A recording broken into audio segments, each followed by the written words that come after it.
পাগলামি করেছেন কখনো? ভাসানে উদ্দাম নাচ, মাঝরাত্রিরে ভুলভাল সুরে গান গেয়ে প্রতিবেশীর ঘুমের 12টা বাজানো, একা একা খিলখিলিয়ে হাসি, নিজের সঙ্গে নাটকের মহড়া, তুমুল বৃষ্টিতে ভিজে জমা জলে লাফাতে লাফাতে বাড়ি ফেরা, হলুদ কালো জামা পরে লোকের কাছে ট্যাক্সি বলে আওয়াজ খেয়ে নিজেই খিলখিলিয়ে হেসে ওঠা, চলতে চলতে হঠাৎ পিছলে পড়ে টুক করে উঠে দাঁড়িয়ে চারপাশে অকারণেই একবার তাকিয়ে নেওয়া, গভীর রাতে ভেউ ভেউ করে প্রাক্তনের কথা মনে করে কাঁদা, বন্ধুর শালপাতা থেকে ফুচকা তুলে টুপ করে মুখে পুড়ে নিয়ে তেহরে গালাগাল খাওয়া, ঝালের চোটে চোখে জল নিয়ে পাগলের মতো আইসক্রিমের দোকান খোঁজা, বেলুন ফাটিয়ে চুপড়ি জিতে নিজেকে বিশাল বন্দুকবাজ ভাবা,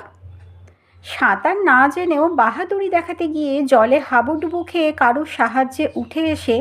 আমি একটু নাটক করছিলাম, দেখলাম কেউ এগিয়ে আসে।